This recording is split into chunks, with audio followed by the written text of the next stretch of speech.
Okay, so now that we've had a chance to finish a majority of the texturing on the body, now let's start to turn our attention up to the horn of this rhino. Okay, so you can see overall we're starting to look pretty good on this texture. Lots of nice color variation that we have going through here, and we'll come back in a couple lessons revisit adding things like dirt and mud and things like that. But what we want to do now is focus primarily on this horn area. Okay, reveal this area, and we'll go ahead and just hide those guys as well. Alright, get those little parts of the ear out of the way. Okay, so on to the horn. So for this horn area, we want to make sure that we get a nice feel of dirt and debris, and also some of this cracking effect that you're probably going to see a little bit on these rhinos' horns. This thing's got a little bit of wear to it. So let's first start by, we'll switch our brush to this drag rectangle. Alright, let's choose a brush that has a little bit of noise to it. Let's maybe start with this alpha number 23. Looks like a good start. And let's try to pick a color that has sort of a mud type of appearance to it. Okay, so something like this should probably work. Let's start to draw this out and see how we look. Okay, overall not too bad. Alright, so you can see as we start to draw this out, we get a little bit of that mud type of appearance, sort of a coloration. We could probably even switch this up to a slightly different alpha. Let's try, let's see, which one is it, if I can see it.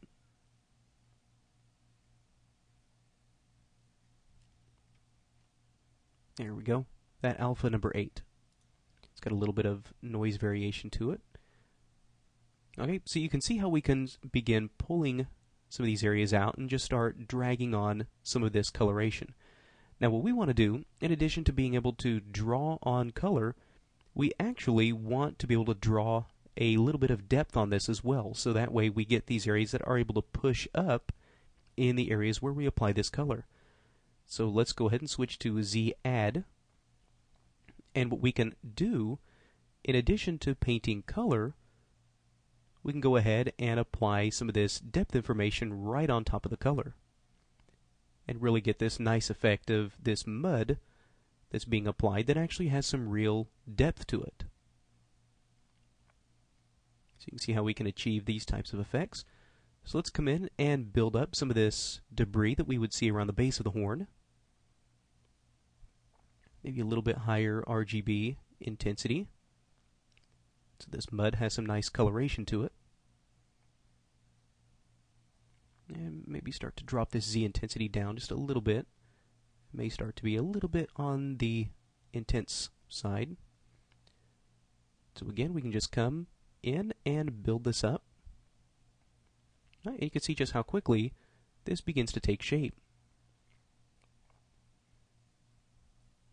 So add just a little bit around that base area as well. Okay, very nice.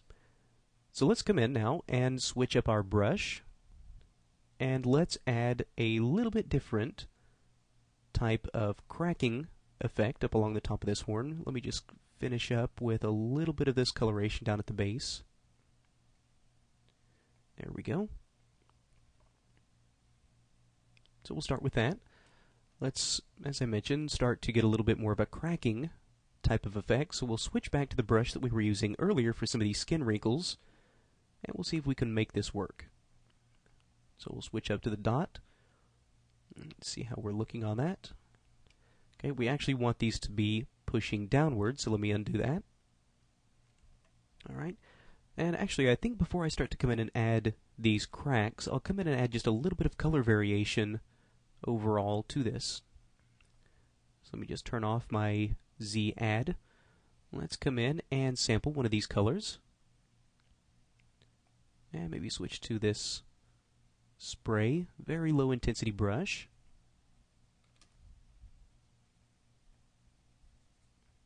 And maybe a little bit higher than that. There we go. And we'll just very quickly come in and add a little bit of this subtle color variation, similar to what we've done all over. Okay, maybe a little larger brush. Much lower intensity.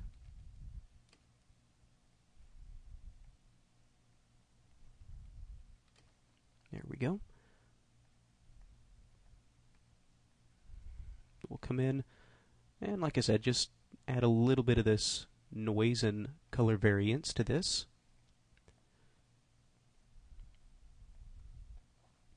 Let's see, let's switch to a different alpha.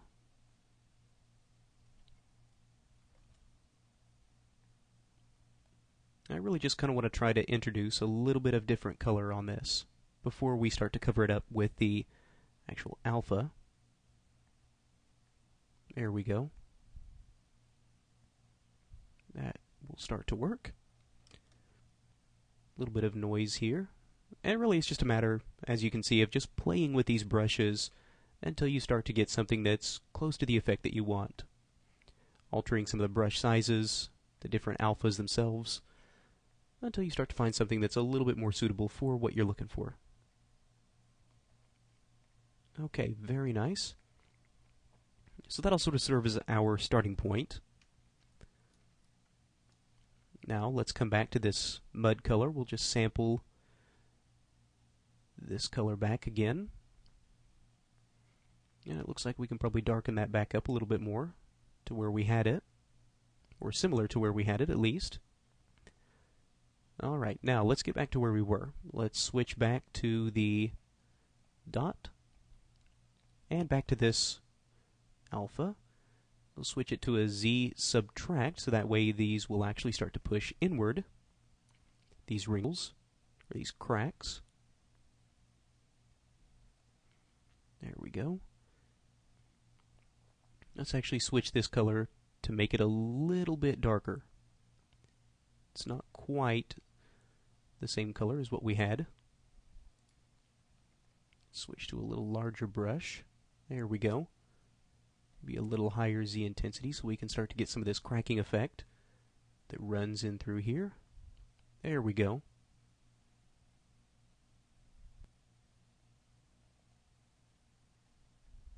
A little higher intensity. Oops, that's a little too much. Let's undo that. Alright, and I'm going to just undo this a couple of times.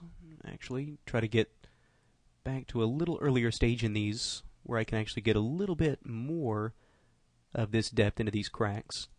Right? And you may recall toward the earlier part of this training kit where I had gone in and in my preferences actually increased the number of undos that I had.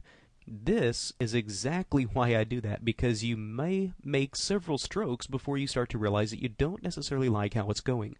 And there's nothing worse than, starting to paint, and while you're in the process of trying to undo back to a point where you like it, you run out of undos and then you can't do any more. So always try to make it a habit of giving yourself enough undos to work with.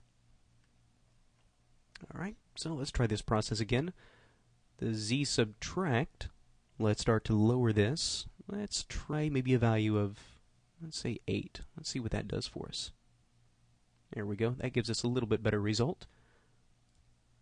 So maybe a little smaller brush size. There we go. Much better. So you can see how we can start to get a little bit. So I want to try to make sure I keep this brush as still as possible, because I want to try to get sort of a appearance of a harder type surface, not so much these softer wrinkled surfaces that we have been working with before using this type of a brush. So we'll try to make this as close as we can to sort of a cracked type of look. There we go. So we can always lower this down, maybe add a little lower intensity, maybe something like 3, and maybe add a few of these cracks that can run vertically as well. Very subtle.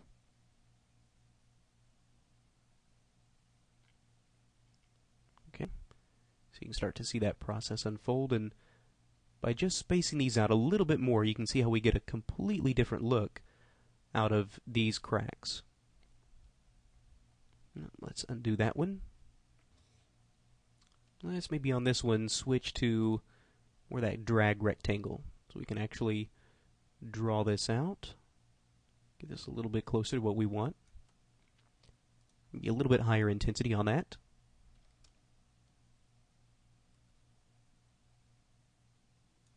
There we go.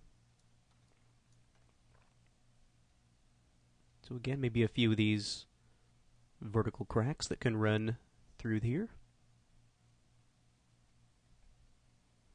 Alright, very nice. So while I'm at it, let me come back and maybe just finish this off with a little bit of sort of these little splatter type effects. A little bit more dirt and debris that can be carried up through here. Start to bring this up a little bit higher and try to match this up a little bit better. Maybe a little smaller brush size to carry this up and try to keep quite so much of this from getting up around the nose areas.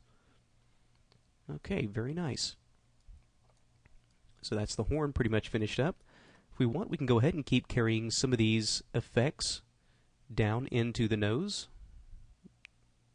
So let's maybe switch to a Z add and maybe try to build a little bit more of this debris down toward the nose area. Maybe a little bit higher Z intensity in here. And again, just try to blend some of these areas as best we can. Maybe a little higher Z intensity and a little higher RGB is in order for this. There we go. So I'll use my draw rectangle, bring some of these areas down and underneath. There we go. You can start to see how we can now introduce a little bit more of this mud type of a color onto some of these other areas of the face. Start to maybe drop that back down a little bit more. Start to bring down this intensity and start to bring that down even a little bit more as we start to progress from this horn out to the face. We can kind of let this debris taper off in color and its intensity as we get a little bit further away from the horn, where a lot of that stuff is probably going to be accumulating. So we'll let some of that drop away. Add a few of those. Now a little bit lower intensity on both color and the Z depth. Alright, very nice. So let's come in, just blend some more of these areas.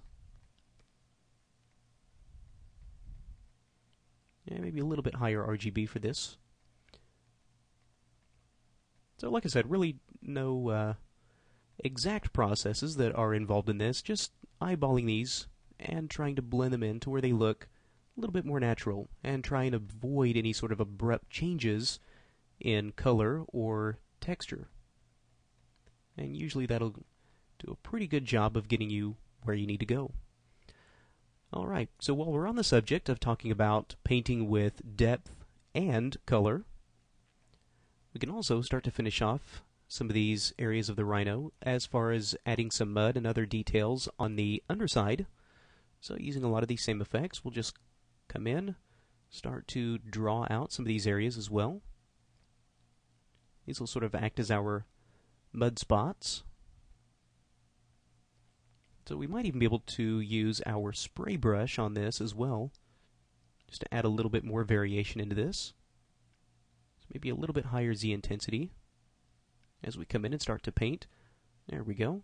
Starting to add some of these sort of areas of mud that could act like they've been dried on.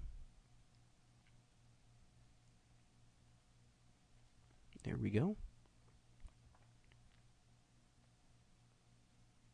So I'll now switch up. I'll start to press a little bit harder on this tablet to start to build some of these areas up a little bit further. There we go. Excellent. So I'll come in and start to do some of the same things along these underbelly areas. So we'll come in, a little bit higher intensity brush overall. We can come in and maybe start to raise some of these RGB values on this particular stroke. Since we're already fairly dark along this underbelly anyway, let's try to really accentuate some of the colors of any sort of encrusted mud or anything that these guys happen to lay in. A little bit of dirtiness underneath there. Very nice. We'll try to continue this down and around. And we can continue by adding some of these areas around the feet, but I think you pretty much get the idea of where we're going with this.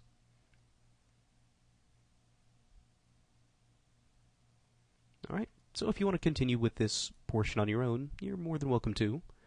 But I'm going to go ahead and stop the training, or stop this lesson at this point, and what we'll start to do next is start to focus on some further areas of detailing this skin.